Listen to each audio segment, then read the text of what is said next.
All right, so first project, we definitely need to cut some of those vines.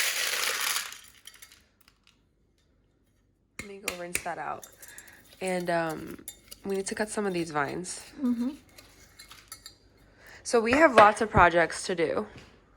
This is the first one. Okay. We put water. Distilled. Not to the core. Distilled water. Can't touch the core, okay? Right, it has to be just on the roots. Yes. Or else it'll promote root rot and then you'll kill the orchid. Okay, that's it. Stay. Okay, the reason why we took out of the rocks, it was because it was experimenting and it didn't work because the roots rotten. So, yeah. So I'm gonna switch back to the water, distilled water only, because I've been doing this for a couple of years and it's working great. Next is this one. It was outside. Some leaves are burned. That one's the Paco's Enjoy, right?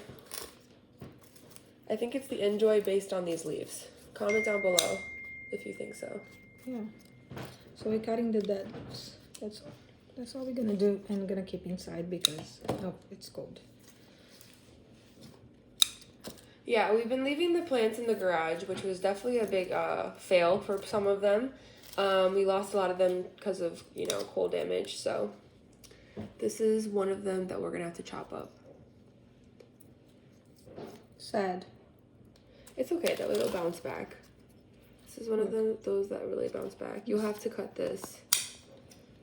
I don't know if that's notable. I'm gonna put it back. Yeah. Okay. Done. This one's done. This one's good. That one's, I think, done. Okay, we're gonna put these in here. stick back in. This one's done. You're gonna stick this back in. Okay. And that's it.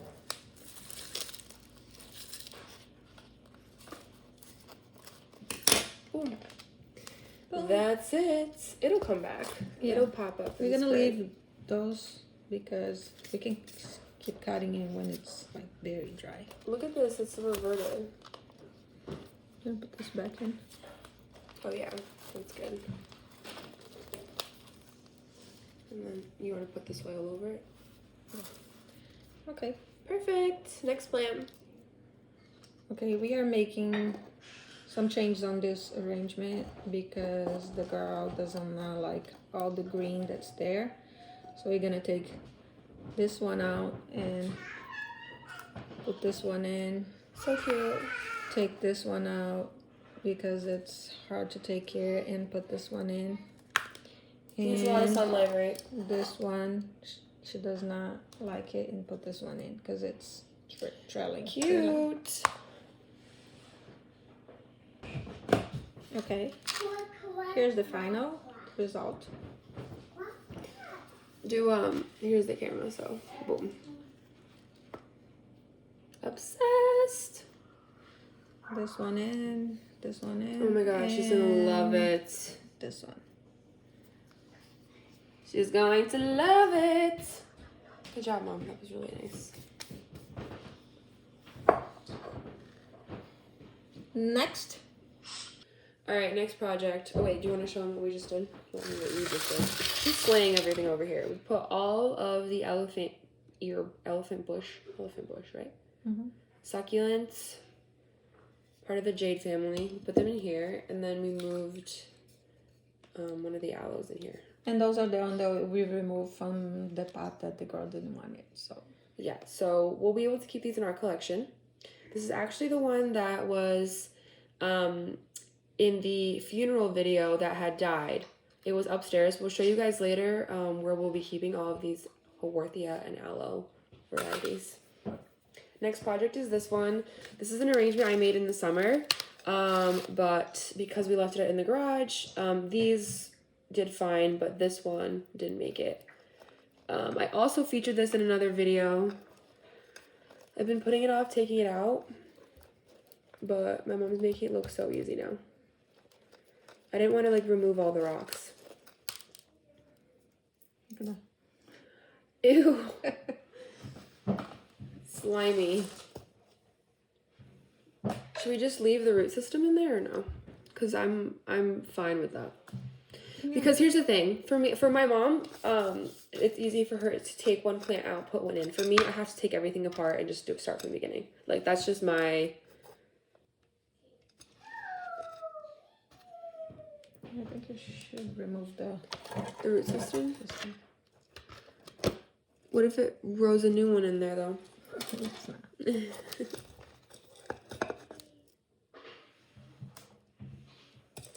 At least the slimy part, you know. Right, of course. I should have gotten the tweezers. Hold on.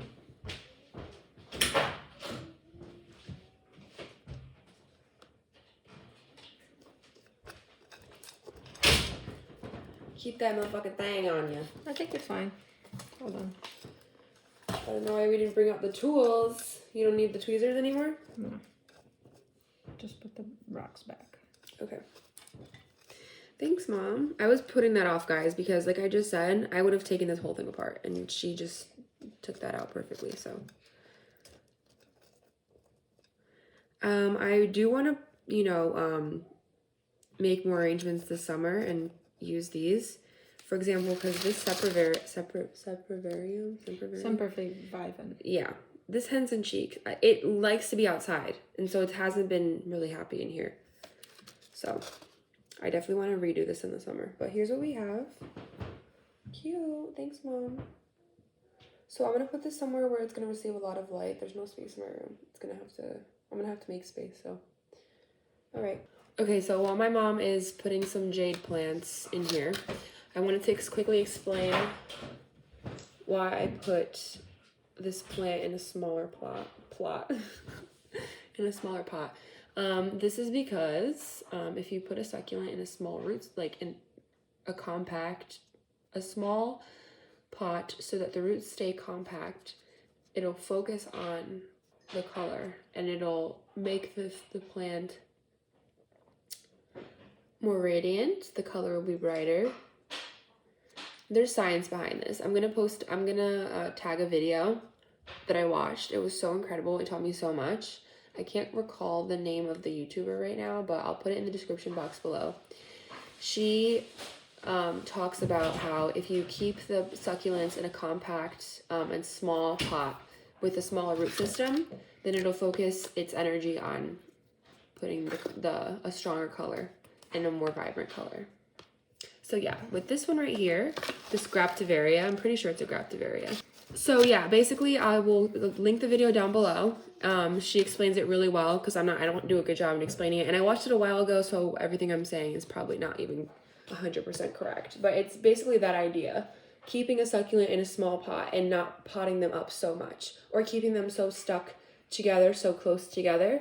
That way it stays with a small root system. Another one. Let's see.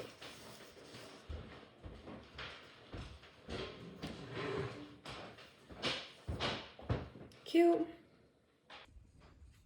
Something else going on is mealybugs on my African poly. So sad. I literally had to water her leaves down, but they literally hide. Don't mind my nails, please. If you know, you know.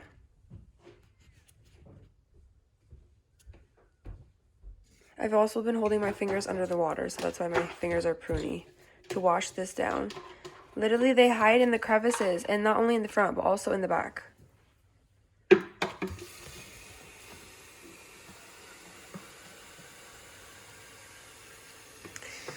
This plant is so underrated. Honestly, I love mine.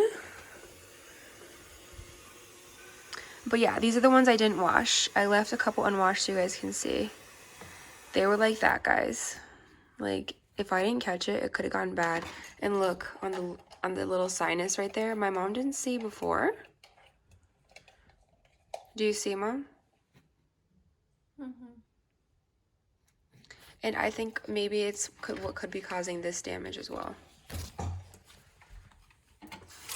And also, something else I noticed. Let me see if it can focus. Do you see that whiteness right there? That's not a bug anymore. Now that's damage on the plant. And I tried to like smear it off, and you see I pretty much also damaged the plant. So yeah, I feel like I added to the damage. I don't know if you guys can see right there. I like kind of like pressed it a little bit to see if it was a more bugs, more mealy bugs, but I'm trying to see if I can get my phone to focus. You guys can see it, right? But it's not. Now it's damaged already, so I want to spray this down with Captain Jack's after. I still have to get every nook and cranny of the bottom leaves, because these have so many nooks and crannies on the front and back. Look how stunning the back is. This plant is so underrated. Obsessed. Obsessed.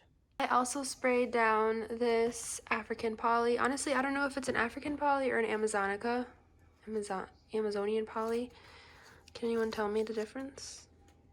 I sprayed it down with Captain Jack's and this one as well, because I'm pretty sure it had thrips.